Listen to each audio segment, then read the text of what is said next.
told you the Greataxe is secretly the best class in Wuchang Fallen Feathers? That's right, the Greataxe, the slowest class in the game, is also the strongest class, and the reason being is because you can absolutely stun lock enemies into oblivion, and it's going to make the game super easy. You're not going to have to worry about anything anymore. Once you get this build going, you're just going to be able to attack without even worrying about dodges. You can just attack, and everything becomes so much easier. This is even stronger than the Immortal Dual Blade build, which is going to be also a very powerful build, which I will leave a link for in my description. But for the Greataxe, if you want to just play the game on easy mode, this is going to be the weapon for you. Let's discuss why this build is so powerful, what you need to get in order to achieve this build, and how you can get the most out of it. So starting off with the weapon that we've been making use of is the Scorn Greataxe. Now, this is going to be a more mid to late game axe. If you don't have this axe yet, you can use one of the other ones. Preferably try find a axe that's going to scale with strength. Bonus point if it scales with strength and agility, since that will give your build the same scaling as the Scorn Greataxe when you eventually do unlock it. That way you can keep the build the same until you unlock that. Now, taking a look at the skill tree, what we're going to be making use of here is obviously we're going to be making use of the axe skill tree, but we're also going to need to put a few points into the left hand side of the skill tree, since that's going to give you some nodes that is going to obviously give you extra potions, better potion efficiency, and some other bonus perks which are going to be valuable too. Now, I'm going to leave it up to you to decide how much you want to invest in the left hand skill tree versus the axe skill tree. Obviously, when you invest in the axe skill tree, you're going to get access to better perks. You're going to get access to more damage, because when you do end up leveling up strength and agility,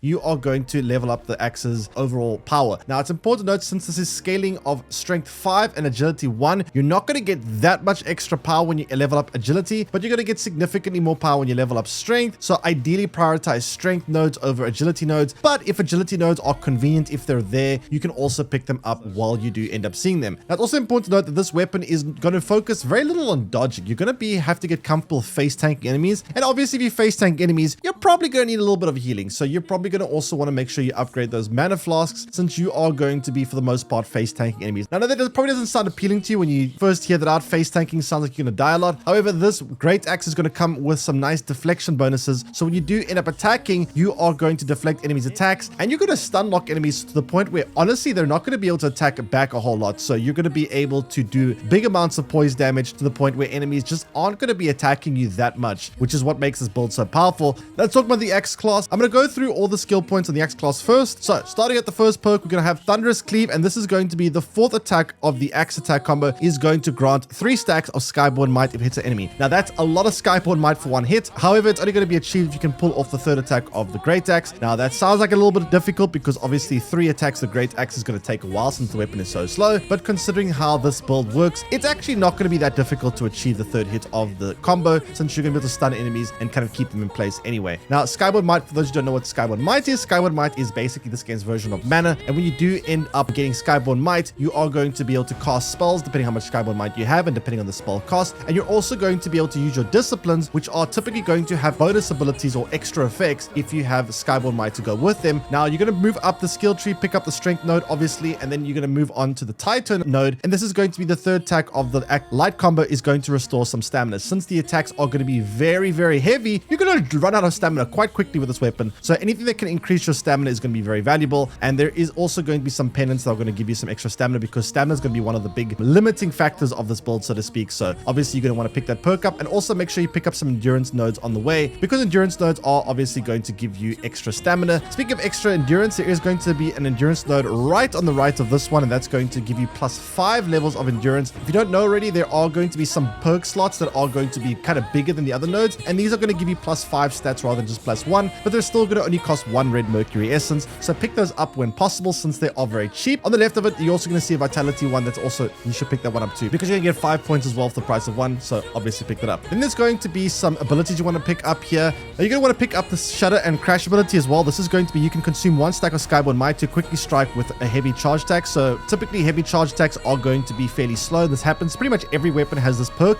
but when you do have a Skyborn Might and you use this attack, it will make the heavy attack faster. Now, the heavy attack is going to be this kind of whirlwind attack, which is great for clearing out when there's multiple enemies around you. It's also going to be valuable because if you do end up hitting an enemy from behind, you will stun them with this attack, which means you're going to get free hits into them, which is obviously always nice to have. So definitely pick this one up. On the left of it, you're going to see a Strong Blade perk. These Strong Blade perks are something that you want to upgrade whenever possible, because these are going to be your weapon masteries. Essentially, this is how you upgrade your weapon in this game, through the Strong Blade skill points. These are going to be unlocked not through red mercury essence, but they're going to be unlocked by by getting the red feathers. Now the red feathers have various tiers. You're going to get basic red feathers, faint red feathers, brilliant red feathers, whatever. There's a bunch of different tiers of them. And when you do end up getting enough of these feathers, you can upgrade your weapon mastery. And this is going to be how you basically upgrade your weapon through the skill tree. So make sure you pick up these whenever possible. Now on the right hand side of the skill tree, you're going to notice there's going to be a strike and cleave node. This is going to be grant slight increase attack speed when launching light attacks with a certain pace. This is going to help increase the attack speed of your obviously Greataxe. Very valuable because your Greataxe is going to be quite slow. So picking this up is going to be very valuable. You can also pick up obviously a strong blade while you're there. Now the block variant, I know I haven't unlocked in my build because I just like experimenting with things. You don't need this one. You can take it off if you don't want. This one's going to increase your block potency, but we're not going to be making use of blocking with this weapon. So you don't have to worry about it unless you want to use blocking. If you want to actually make use of the block function, you can obviously upgrade the block variant, which is going to make the stamina drain when you do end up blocking a little bit less. But I'm not going to make use of blocking with this variation of the build. Otherwise, you're going to want to make sure that you pick up the different disciplines when you can. Now, the different disciplines, the reason why I picked them all up is because that I am using benedictions that are going to give me more damage the more disciplines I have unlocked. But this is more of a late game thing. So if you're in the early stage of the game, don't pick up these disciplines right away. Maybe pick them up when you have more disposable perk slots available. But if you are in the mid to later stage of the game, considering picking up all the disciplines here, even if you aren't going to use them, because you can only use one of the disciplines at a time, but you're going to want to pick them up anyway for your benedictions. Then you're going to move on up the skill tree. You're going to want to probably level up both sides, picking up the stamina, vitalities, and strengths and agilities on the way until you reach the chop and weave. Chop and weave is going to allow this ability to give you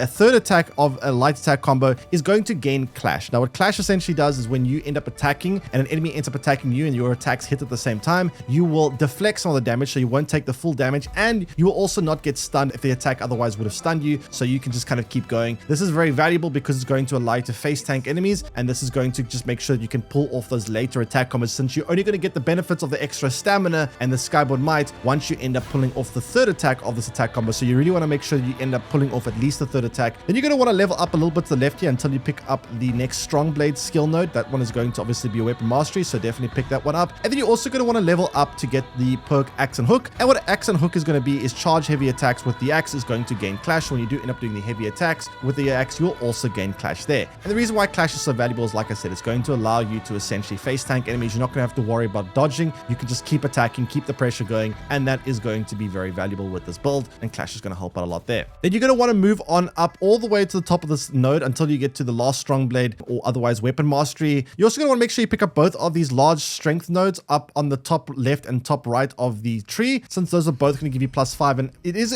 somewhat of a rare perk strength. You're not going to find it in all the builds, or you're going to find it in some builds very rarely, or some weapon classes. When it comes to the very late stages of the game where you do have enough skill points to unlock the other trees, you are going to notice that they don't have that many strength nodes. So picking these up in this node is going to be very valuable because the axe side is going to have plenty of strength nodes. So make sure you pick up all of those when possible. And since your weapon is going to have scaling 5 with those nodes, you're definitely going to want to pick those up as well. Now, a very important discipline that you're going to want to unlock here is going to be the Colossal Smash. If you don't know what Colossal Smash is going to do, it's going to raise your axe right before bringing it in a crashing down motion. This is going to essentially do a big AoE attack, and it's also going to, when you use Skyborn Might, you're going to create a Morris of Red Mercury, causing corruption buildup with enemies within it. So you can do a little bit of damage over time on enemies if they are standing in that kind of pool of blood that is going to be left on the floor. Now, if you do have the variant 2, what's going to happen is using Colossal Smash with Skyborn Might will create an even larger burning morass, so it's going to make an even bigger pool of blood. And then if you do have the variant 1, using Colossal Smash with Skyborn Might is going to create a Morris of Red Mercury. Should the Morris come into contact with flame, a massive explosion will occur, which will deal fire damage to nearby enemies. Now, this weapon is going to make use of fire damage since we are using the Fire Temperance Stone, which I'll discuss a little bit later on. But essentially, this weapon is going to be a fire weapon, so this is going to synergize very nicely with our Bone Needle, which I'll discuss in a little while. Now, that is going to be pretty much, you're going to unlock most things eventually in this skill tree. You can pick up pretty much all the perks in the Axe class. There's not really any irrelevant perks here. There's nothing like Feathering, which is going to be irrelevant for this build. There's nothing like Magic, which is also going to be relevant for this build. So you don't have to worry about that. You can pretty much pick up just about every perk in the Axe category. Maybe not all the variations for all the disciplines, because you're only going to make use of one discipline, so you can kind of ignore some of the other variations, but you can otherwise pick up the disciplines at some later stage in the game, since that's going to obviously give you more damage when you do end up using some benedictions that are going to go with it. Now, the left-hand side of the skill tree is pretty straightforward. You're going to want to level up all the Skyborn calls you can, because obviously with more Skyborn calls, Skyborn call 1, 2, and 3, those are going to be the perks you're going to need to upgrade in order to increase the maximum capacity of your Skyborn Might. Might. When you start the game, you're only going to have one Skyborn Might, and leveling this up is going to unlock you more slots of Skyborn Might, which obviously is going to increase your capacity of generating Skyborn Might to pull off your stronger attack moves. So definitely pick up those when you can. You're also going to pick up the mana capacity upgrades while you're here. There's going to be mana capacity as well as mana potency. Mana capacity is going to increase the amount of flasks you have to heal, and mana potency is going to increase the amount that each flask is going to provide healing of. Now you can upgrade these by getting either things like Forgotten Remembrances or things like Lost Remains. You can find these typically in like golden chests littered throughout the map. They're typically like hidden in like areas or behind like locked doors, and this is going to be how you're going to upgrade your mana potions. So make sure you pick up those whenever possible, because those are going to be very valuable. Now another valuable perk, if you are going to make use of the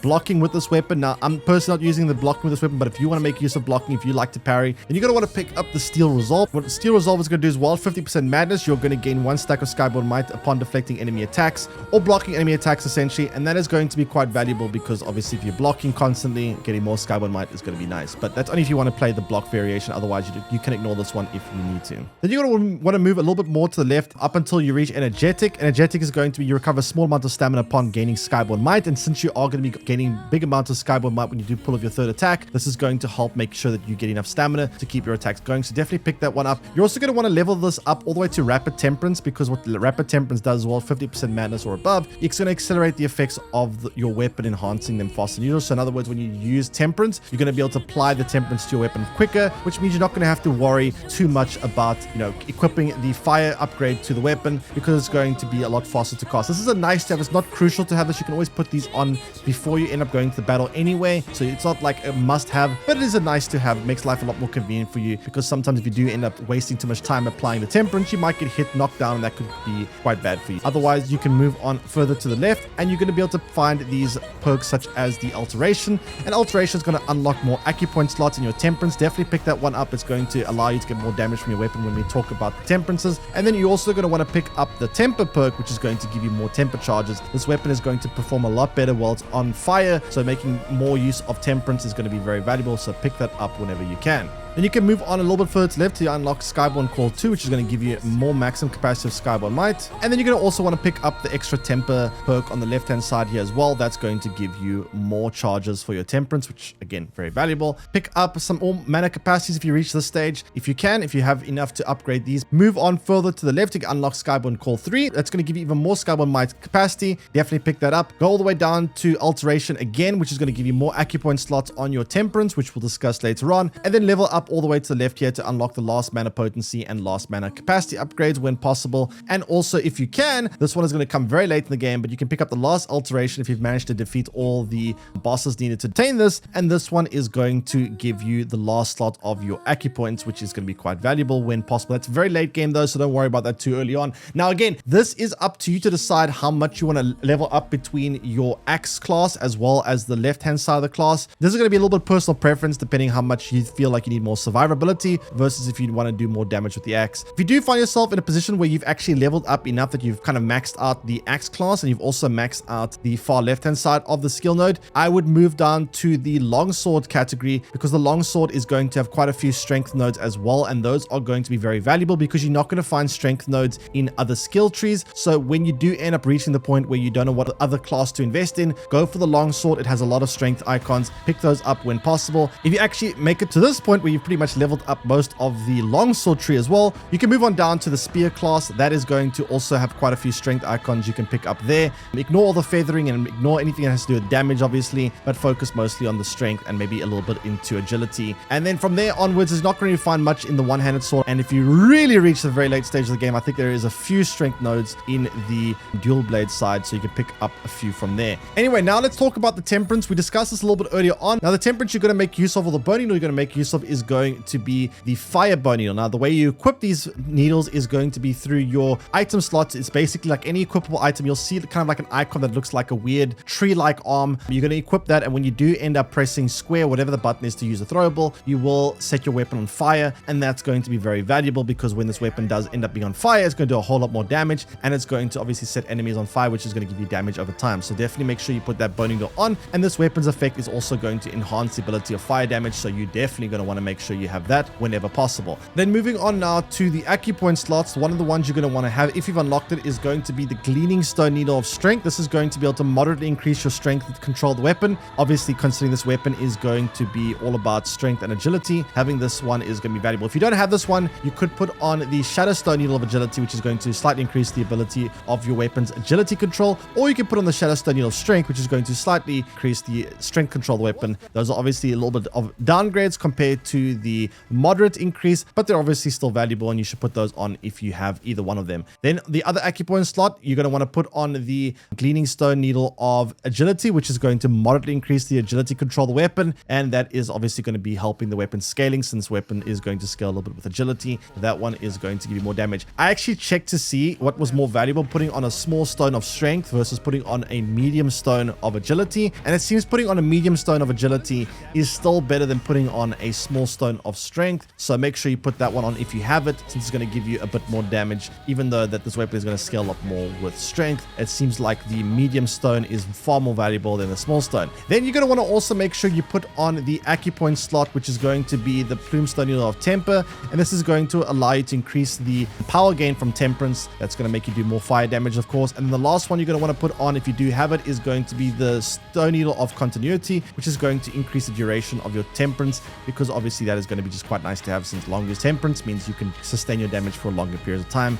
which is obviously quite nice. Now, the Benedictions, we spoke about this a little bit earlier. I like to make use of the Tri-Disciplinary Force, the Way 6 Disciplinary Force, and the Way 9 Disciplinary Force together. This is going to give you increased damage if you have all 9 discipline skills known, and this is going to be a way to nicely increase the weapon damage. Now, if you don't have these, or you don't have enough disciplines to unlock them, a nice one you can put on is the Blocking Clash one, which this one is going to increase the potency of blocks and clashes. That one is a nice one as a substitute. Another nice one you can have on is Burning Ignition. If a nearby enemy suffers from burn, your weapon gains increased fire attack power for a short amount of time. So obviously, considering you're going to make use of a lot of burning damage with this weapon, this one can be a nice way to further increase your weapon's attack power, but you need to make sure you do set them on fire first. And the last one you can put on if you do end up having it is going to be Combo Ignition, which is going to be consecutive attacks increase your weapon's fire attack power. And again, since you're making use of a lot of fire attacks, this one is obviously going to be quite helpful for you. Then moving on to the pendants. The pendants that I like to make use of is going to be the Twin Infant Pendant. This one is going to increase the stamina recovery speed, which is very valuable considering stamina is going to get drained very quickly with this weapon. So obviously that's going to be a no-brainer to have here.